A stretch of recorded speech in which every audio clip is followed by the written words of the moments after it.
নমস্কার বন্ধুরা, new test cooking চ্যানেলে আপনাদের সকলকে স্বাগত জানিয়ে আজকে একটা লোভনীয় রেসিপি আপনাদের সঙ্গে শেয়ার করব। যেই রান্নাটা দেখা মাত্রই বাড়িতে রান্না করে খেতে ইচ্ছে করবে। এখন যেহেতু পটলের সিজন চলছে, পটল ফুরিয়ে যাওয়ার আগেই এই রান্নাটা ঝটপট বাড়িতে করে ফেলুন। আমি রান্নার ঠিক 30 মিনিট আগে উষ্ণ গরম জলে 1 কাপ পরিমাণ মুসুর ডাল ভিজিয়ে রেখেছিলাম। আর এতক্ষণে দেখুন মুসুর ডালটা কিন্তু বেশ ফুলে উঠেছে। জল ঝরিয়ে নেওয়ার পর মুসুর ডালটা আমি মিক্সিতে বেটে নেব।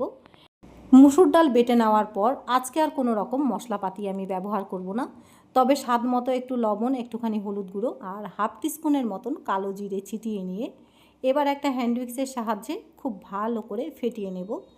ভালো করে ফেটিয়ে নেওয়ার পর হাতে করে একটুখানি ব্যাটার তুলে নেব আর গরম তেলে বড়াগুলো ভেজে নিলেই মুসুর ডালের বড়া আমাদের একদম রেডি হয়ে যাবে। তবে আজকে কোনো রকম মশলাপাতি আমি বড়ার মধ্যে ব্যবহার করিনি। ঝোলের মধ্যে যখন বড়াগুলো দেব তখন খুব সহজেই কিন্তু ডালের বড়া সব মশলাপাতি সমেত ঝোলটা টেনে নেবে। তো চলুন, ডালের ব্যাটার রেডি হয়ে গেছে, এবার বড়াগুলো ভেজে নেওয়া যাক। প্রথমেই একটা কড়াইকে খুব ভালো করে গরম করে নিয়েছি। এবার গরম কড়াইতে 3 টেবিলসের মতন সর্ষের তেলও আমি খুব ভালো করে গরম করে নিলাম। গরম তেলে একটা একটা করে ডালের বড়া আমি দিয়ে নেব। বড়াগুলো দিয়ে নেওয়ার পর 3 থেকে 4 বার উল্টে পাল্টে বড়াগুলো খুব ভালো করে ভাজবো, যাতে বড়ার ভেতরে কোনো রকম কাঁচা ভাব না থেকে যায়। প্রথম স্টেপে বড়াগুলো উল্টাতে একটু অসুবিধা হলেও দ্বিতীয় স্টেপে বড়াগুলো উল্টে পাল্টে বেশ ভালো করে ভেজে নেওয়া যাবে। পটল এখন খেতে খেতে একদম একঘেয়েমি হয়ে গেছে, কেউ পাতে তুলতে চায় না। তাই বর্ষাকালে মুসুর ডালের বড়া দিয়ে পটলের ঝোল রান্না করে দেখুন। মাছ মাংস সাইডে ফেলে রেখে সবাই এই রান্নাটাই খেতে চাইবে। রান্নার লুক দেখে যেমনি আপনার নজর কাড়বে, তেমনি রান্নাটা যে এতটাই লোভনীয় হয়, দেখা মাত্রই বাড়িতে রান্না করে খেতে ইচ্ছে করবে। এদিকে আপনাদের সাথে একটু কথা বলতে বলতে বড়াগুলো আমার বেশ ভালো করে ভেজে নেওয়া হয়ে গেছে। যেহেতু বড়ার ব্যাটারটা আমি খুব ভালো করে ফেটিয়ে নিয়েছিলাম, সেই জন্য বড়াগুলো দেখুন বেশ ভেতর থেকে সুন্দর করে ফুলে উঠেছে। বড়াগুলো আমার বেশ ভালো করেই ভেজে নেওয়া হয়ে গেছে। এবার একটা প্লেটের মধ্যে তুলে নিলাম। ওই একই তেলের সাথে আরও 2 টেবিল পরিমাণ সর্ষের তেল অ্যাড করে নিয়ে এবার আলু পটলগুলো আমি বেশ লাল লাল করে ভেজে নেব। আলু পটলের গায়ে আমি আগে থেকেই লবণ হলুদ মাখিয়ে নিয়েছিলাম, সম্পূর্ণ ভিডিওতে দেখানো সম্ভব হয় না।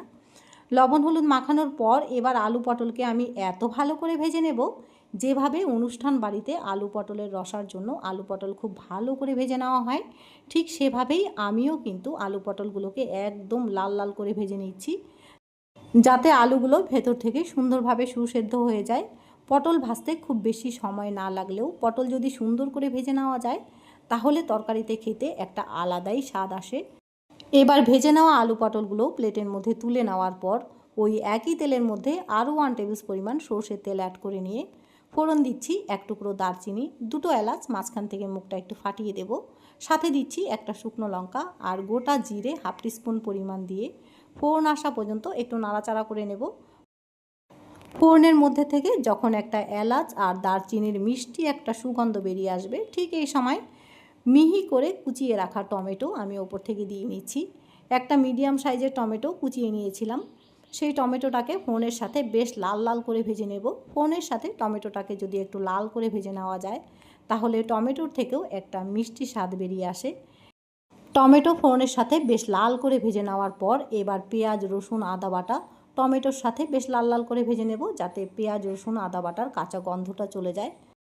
যখন ভালো করে ভেজে নেওয়া হয়ে যাবে, তরকারির স্বাদ মতো লবণ হলুদ গুঁড়ো 1 চামচ পরিমাণ জিরে গুঁড়ো, ঝালের জন্য 1 চামচ পরিমাণ শুকনো লঙ্কার গুঁড়ো আর কালারের জন্য দিয়েছি 1 চামচ পরিমাণ কাশ্মীরি লাল লঙ্কার গুঁড়ো। এতে করে তরকারিতে খুব সুন্দর একটা কালার আসবে, ঝোলে ঝালটাও ব্যালেন্স থাকবে। সব মশলাকে সুন্দরভাবে কষিয়ে নিতে হবে। মশলা কষানোর সময় একটুখানি জল ছিটিয়ে নিচ্ছি, এতে করে মশলা আরও ভালো করে কষে আসে। মশলার টেস্টকে ব্যালেন্স করার জন্য কয়েক দানা চিনি প্রথমেই দিয়ে নেব, এতে করে মশলাটা খুব সুন্দরভাবে কষেও আসে আর মশলাটা খেতেও ভালো লাগে। মশলাটাকে আমি এবার এত ভালো করে কষিয়ে নিয়েছি, দেখুন মনে হচ্ছে কিছুক্ষণের জন্য মশলার দিকে একটু তাকিয়ে থাকি। যখন মশলাটা সুন্দরভাবে কষে এসেছে, মশলা থেকে তেল ছাড়তে শুরু করেছে, ঠিক এই সময় ভেজে রাখা আলু পটলগুলো দিয়ে নিলাম। আলু পটলগুলো দিয়ে নেওয়ার পর এবার 2 থেকে 3 মিনিটের জন্য আমি বেশ ভালো করে কষিয়ে নেব। যত ভালো করে কষিয়ে নেওয়া যাবে তরকারির টেস্ট কিন্তু ততটাই বেশি আসবে। যেভাবে বাড়িতে আমরা মাংস রান্নার জন্য মশলা কষিয়ে নিই, আজকের রান্নাতে মশলাটাকেও ভালো করে কষিয়ে নিয়েছি আর আলু পটলের সাথেও মশলাটাকে খুব ভালো করে কষিয়ে নিচ্ছি। এবার আমি গ্রেভির জন্য 2 গ্লাস পরিমাণ জল দেব, কারণ বড়া কিন্তু বেশ খানিকটা ঝোল টেনে নেয়, সেই জন্য ঝোলের পরিমাণটা একটু বাড়িয়েই দিতে হবে। তবে খুব বেশিও ঝোল দেওয়া যাবে না, আমি 2 গ্লাসের মতন জল দিয়ে নিয়েছি। এবার ঝোলটাকে ফুটতে দেব। ঝোলের মধ্যে যখন প্রথম পলক আসবে ঠিক এই সময় বড়াগুলো দিয়ে নিচ্ছি, কারণ বড়ার ভেতর মশলাপাতি সমেত ঝোলটা কিন্তু ভালোভাবে ঢুকতে হবে। তরকারি নামিয়ে নেওয়ার আগে এবার দিয়ে দেব 1 চামচ পরিমাণ গরম মশলার গুঁড়ো, আর সাথে তরকারির টেস্ট বাড়ানোর জন্য দিয়ে দিচ্ছি 1 চামচ পরিমাণ ঘি। আজকের রান্নাটা যে খুব বেশি ঝামেলা করে রান্না করেছি কিংবা খুব মশলাপাতি দিয়ে রান্না করেছি এমনটা কিন্তু নয়, তবে তরকারিটা দেখে মনে হচ্ছে মাছ মাংস সাইডে ফেলে রেখে এই রান্নাটা দিয়েই সম্পূর্ণ ভাত খেয়ে ওঠা যাবে। এবার কিন্তু তরকারিটা নামিয়ে নেওয়ার পালা। ঠিক এভাবে বাড়িতে রান্না করে নেওয়ার পর গ্যাসটাকে অফ করে দিলে রান্নার লুক দেখলে যেমনি আপনার নজর কাড়বে তেমনি আপনার মনও ভরে যাবে যে এত সুন্দর রান্নাটা হয়েছে। আমি আশা রাখবো আজকের রেসিপিটা আপনাদের নজর কাড়বে, ভালো লাগবে। আর ভালো লেগে থাকলে আমার চ্যানেলটাকে ফলো করে আমার পাশে থাকতে ভুলবেন না। আজকের মতন এখানেই বিদায় নিলাম।